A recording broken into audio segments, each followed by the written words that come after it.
The 1998 Honda City VTEC was a unique car which was loved by many enthusiasts across the country. But over the years, Honda realized the importance of safety and silence. They launched the hybrid with 4 airbags as standard. And now we have this, the latest iteration of the Honda City to meet the demands from brewing competition, especially the upcoming Verna.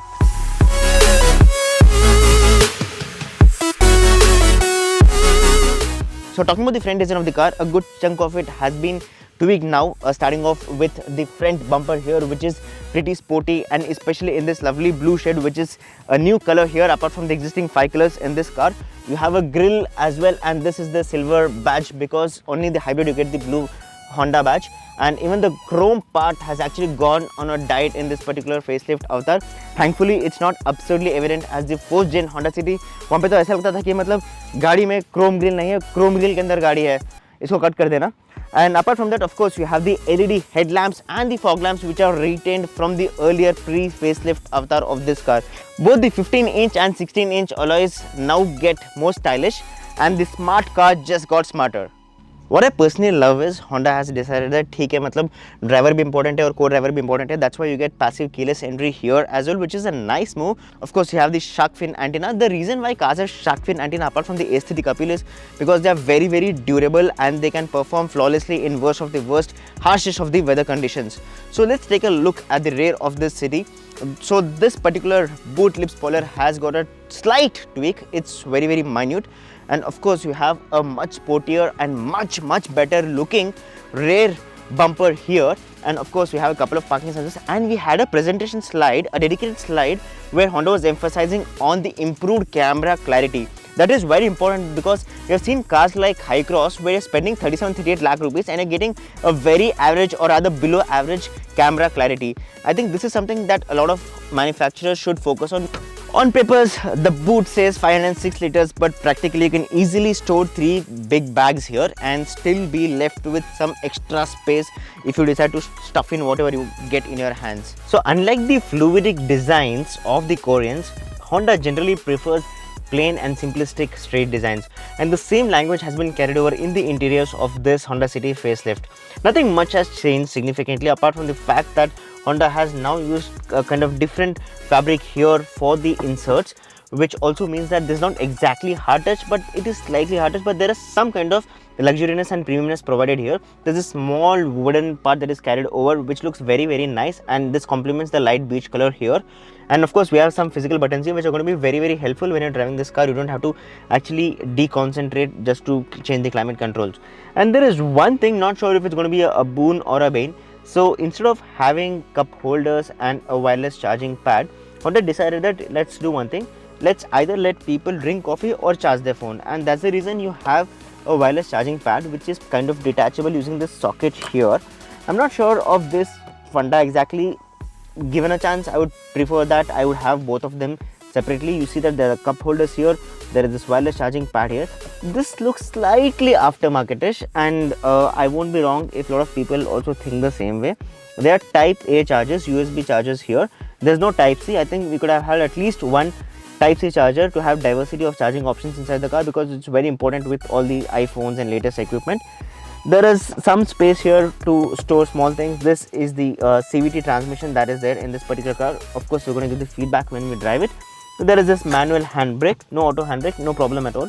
And then there is this armrest which is kind of decent in the real estate but not exorbitant in terms of the space it offers. So in a nutshell, you have this steering wheel which looks very nice. It's one of the loveliest steering I've ever held on to. The grip is perfect, no over fancy shiny leathers. Looks very premium. And what's new here, of course, is the ADAS controls, because this car, the City facelift, now gets built-in ADAS controls for it. Apart from the base model, सबके पास आपको Honda sensing आती है इस गाड़ी में. You have the Honda badging here which looks very nice, and the steering, like I said, it feels good to hold. The quality of stacks are typical Honda. I'm so happy that Honda isn't like other manufacturers who kind of dilute the quality over a period of time. And of course, talking about one of the most important factors here is the screen. This is a 8-inch screen, and you do get a couple of things here like the Bluetooth connectivity.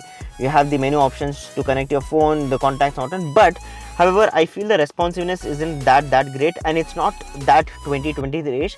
It looks somewhere around 2014, 2015 types, being super duper honest there. Thankfully, just to stay in the game, you have the wireless Apple CarPlay and Android Auto, and Honda has decided that मतलब screen तो शायद उतना ज़्यादा अच्छा नहीं है, but आपको convenience हम दे देंगे, इसलिए उन्होंने दिया है हमको Apple CarPlay और Android Auto, वो भी एकदम wireless, which is very very good in terms of convenience that this screen can offer. And there are some physical buttons, but if you look at the sound there, it's not very very convincing when you're paying this big amount of money for this car. The seats are good, the seats are actually quite comfortable, but they're slightly firm. They could have been slightly softer, but they're slightly firm. But that said, I think over long distance you shouldn't have much of a problem. So that's about it from the interiors of the Honda City. Wait, are we done yet? Of course not. How can we miss the beautiful sunroof that this car is equipped with? Because आजकल गाड़ी में engine नहीं तो चलेगा, but sunroof होना बहुत ज़रूरी है ना? चलो पीछे चलते हैं. कैसी लगी आपको डोर थर्ड है Honda City की? Does that mean the build quality of the car is good? Not exactly. Door thirds do not represent the build quality of any car in any way. So talking about the rear seat comfort, I mean this is going to be very important in this car because a lot of people are going to be preferred being driven in this car rather than driving this car. It could be a misconception, but yes, that is how the trend looks like. Thankfully, they will not be disappointed because legroom काफ़ी अच्छा है. मतलब ये seat थोड़ा ज़्यादा ही straight है, मैं समझ सकता हूँ चीज़ें, but the legroom is actually pretty good. The headroom is decent, but tall people will find it difficult, and I think if you're above 6 feet, it's going to be a slightly difficult time here at the back. But that apart from that, you have the reclining angle, which is pretty good and decent enough. And ये मतलब मेरे को समझ में नहीं आता हर Honda गाड़ी में ये आर्मरेस्ट ये सीट से इतना प्यार क्यों करता है जो जाके मतलब यहाँ से लग जाता है. And I've heard from people that कभी-कभी यहाँ पे एक मार्क्स आ जाती है in the seat. That is something that could have been थोड़ा सा changed, and this position looks perfect. You get a couple of cup holders here, circular cup holders, and of course you have the buttons for power windows and whatnot.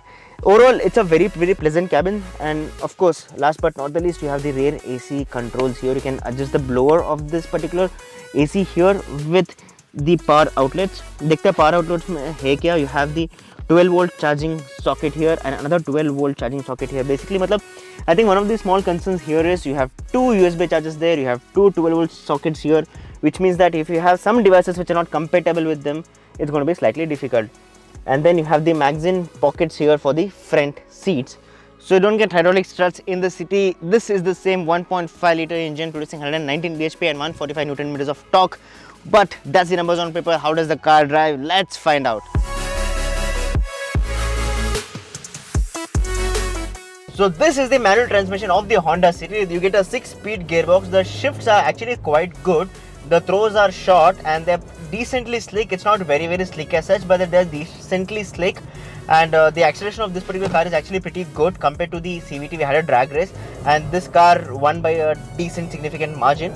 So talking about the steering feedback, the steering feedback is pretty decent. It's a completely empty road right now, so I'm just trying to figure out what the steering feedback looks like. The steering is pretty precise. It's surprisingly precise, not kidding at all. Talking about the visibility is not great, or it's not exceptional as such, because I can't see the bonnet honestly, and you'll have to use the old school way of using a hand to increase the height of this car, which is a kind of killjoy because you're paying so much money. At least एक electric seat होता at least for the driver, तो मजा जाता इस गाड़ी में, but that's not the case. However, so talking about the braking, you get 4 disc brakes in the Honda City, and the braking is decent, but the thing is the pedals are slightly spongy.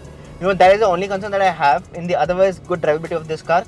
The pedals definitely feel spongy and the braking distance feels slightly inadequate compared to the cars of this segment, of this era.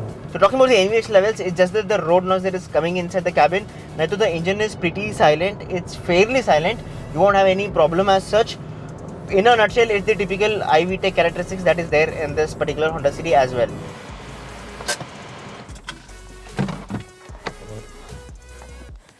The Honda City was the best-selling C-segment sedan in 2021, but it lost its throne to other cars. But having said that, this car is filled with all the good potential for that particular spectacular feat. It is spacious, it is loaded with features, and more importantly, it is an hybrid option. But an absence of diesel mill with some nit bits can give another competition a tough advantage over this. Anyways, let's leave it to the time. Until then, see you in the next review.